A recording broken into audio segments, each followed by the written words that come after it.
Hey, good evening. It's Thursday, May 18th, and welcome to Everyday Talk 24/7. Q&A Friday tomorrow. So, got some good questions. If you have more, you still have time to send them in, so please do that. I also apologize. We had a problem with uploading YouTube last night, so last night's video was actually sent out this morning. So this is really the today's, not the second one today, but the first one. But you got yesterday's this morning. Anyway, I'm thankful for the opportunity. So we're going to probably finish up the empty nest tonight. I want to see it as a treasure. It's a gift that God has given to us. Recall from the video from last night, Timothy, Paul says this, talking to Timothy, I recall your sincere faith that first lived in your grandmother Lois and in your mother Eunice, and now I am convinced is in you. These are women who didn't bail, but took advantage of the quote-unquote empty nest to do really good things for God with the time and opportunities and the gifts that they had. Another passage which speaks to this and the value of the empty nest and why it's a real treasure, we see in Proverbs chapter 13, verse 20. Walk with the wise and become wise. For whoever associates with fools suffers harm. And of course we see that in Proverbs 5:13, when the young man is saying, why didn't I listen to my teachers? Why didn't I pay attention to my instructors? Why didn't he do that? The empty nest folks have an opportunity to reach out to those people, young or old, who need that kind of help. But positively speaking, the one thing you can offer in an empty nest situation when the kids are gone, a lot of the entanglements have lessened, is that you can help people by helping them to walk with the wise, and become wise. Such a precious treasure that I think we're losing sight of. As I said, many of the encumbrances of the caring for young children and getting established in life, they're past now. The empty nest should become a place of refuge and guidance. Just as valuable as the young family, as the successful middle family, whatever it is, it's a valuable resource. Proverbs chapter 4 says that wisdom is the most valuable commodity on the entire planet. And we have the opportunity to give that. You don't need a seminary degree to be wise. You don't need to be successful or wealthy to be wise. You have to long to be wise, and then cry out to God for wisdom, and then study the wisdom literature and live it out. You do need a heart that is humble and willing to care,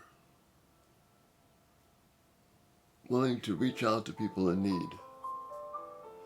And you have to have a love for God's word and a concern for healing wounds, because there are wounds everywhere. And so many times the empty nest is a perfect place to begin that healing. Maybe your gift has the gift of time. You may not have many other things, but you have the ability to sit and listen and talk, the ability to care, the ability to call, communicate. It's a precious gift. The gift of experience. Maybe some of the rough experiences that you've had can be turned into beautiful opportunities to keep others from walking that same way as that man in Proverbs 5. He needs help. Maybe your experience, combined with the wisdom of God's word, can help someone. Maybe your empty nest can be a place of security, a place of safety, a place of refuge. It's a tremendous gift and so much needed. So much needed. Maybe you do have abundant material resources. Your empty nest, no telling how valuable that could be. Working with other folks, working people in the church, using the resources you have. Just another great value of the empty nest. And then you can have an ear that listens.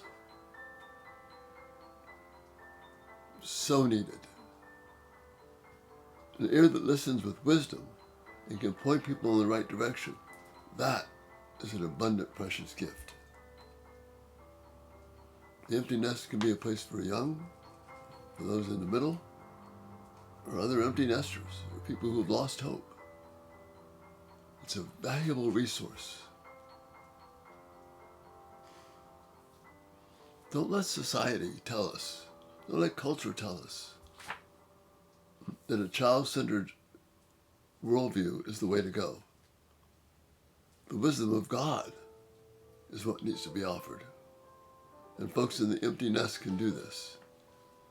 Listen carefully to Paul's words in Corinthians, 1 Corinthians 12, 19 to 22.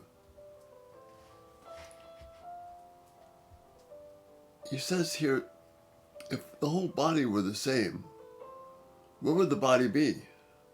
As it is, there are many parts, but one body. The eye cannot say to the hand, I don't need you. Or again, the head cannot say to the feet, I don't need you. On the contrary, those parts of the body that some deem weaker are indispensable. The empty nest is huge. It's a gift. It's a beautiful gift. It's a resource that we can use. It's something that can be used to impart wisdom, care, and safety at a time we really, really need it. Let's take advantage. Let's value the treasure of the empty nest and see it as a gift that God has given to us. Give me thoughts, feedback on this. This is so important for us. And love to hear those. Again, Q&A Friday tomorrow. Again, thank you for the blessing of being with you every day. It's a huge honor. And, Lord willing, we will see you tomorrow. Good night.